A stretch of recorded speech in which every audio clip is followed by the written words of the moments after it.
Harry. Right, let's head to Bramall Lane.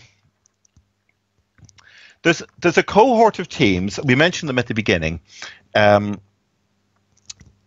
Brentford, Bristol, Millwall, Preston, and Sheffield United. And one word sums all of these 5 teams up: progress. So they outperform their spend, yeah? They outperform their spend, and it's incremental year on year. They've come into the Championship from lower leagues, got themselves established, taken a look around at the scenery, and then literally just gained altitude as each season has gone by. Sheffield United have done it more quickly than others, and they're quietly excited about the coming season.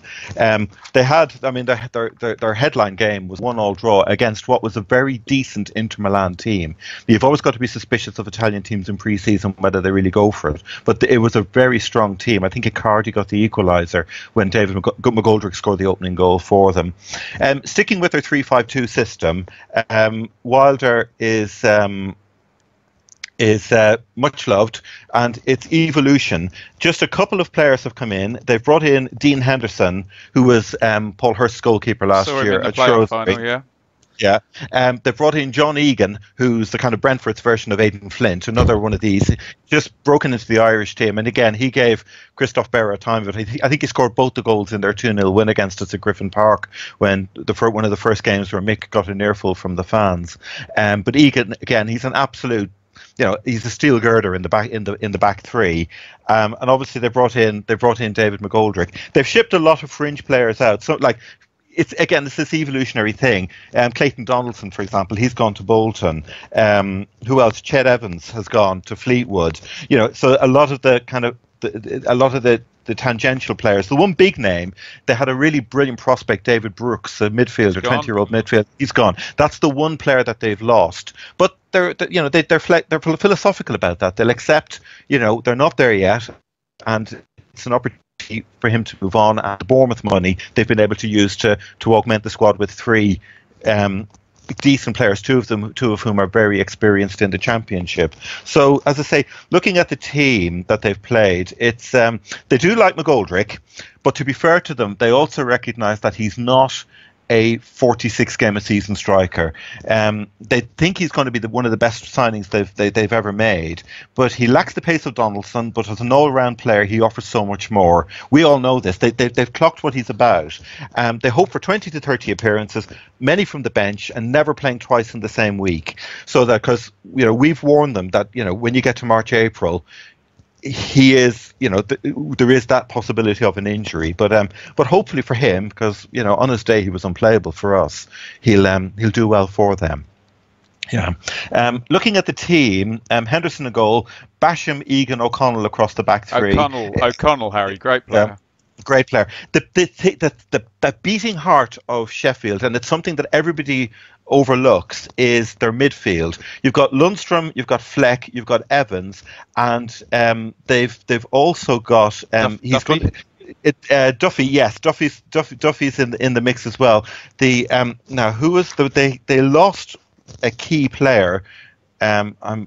Forgive me for not having this at the tip of my tongue. Paul Coots. Paul Coots. Sorry, so we start again. Yeah, the beating heart of Sheffield is their midfield, and they're happy that nobody talks about it, nobody notices it, nobody's cherry picking their players. Fleck, Lundstrom, Evans, Duffy, as you mentioned, plus Paul Coots coming back from injury.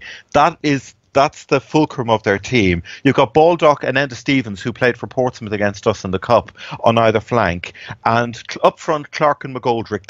They did come in for Waghorn. They would like an upgrade on a striker, because I think they've Clark, they've got Sharp, and they've got McGoldrick, who are good but not special, if that makes sense, as Championship strikers. But a well-balanced team, and a team that with a good run, clear of injuries, and if they just keep going the way they are, and the bigger, more money teams struggle, they could easily find themselves sitting in the top 6 at the end of the season. Do you not think, Harry, now there's a year of evidence and video for people to look at? It's like, I remember doing our preview last year, and Sheffield United fan tells me, we're going to buzz about in midfield and look out for the spare centre-half in the 3 getting forward. Lo and behold, off I go to Bramall Lane, and Steve Basham scores the winner from centre.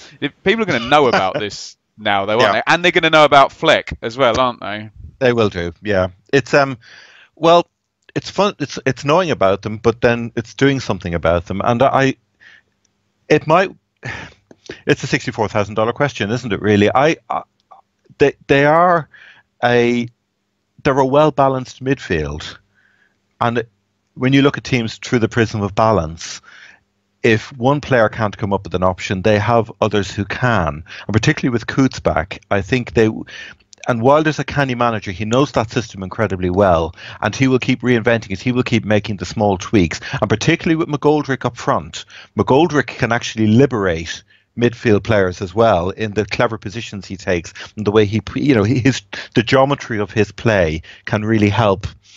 Can help creative midfielders to unlock defenses. So I think they will ask different questions. I don't think it's going to be the same old from them. But as I say, we'll know soon enough. Just quickly, Harry, what was the deal with Wilder at the end of the season? He had a big hissy fit, didn't he? And we thought he was possibly going to leave, and I was very surprised. Has that all kind of simmered down and is all forgiven because he's one of their boys?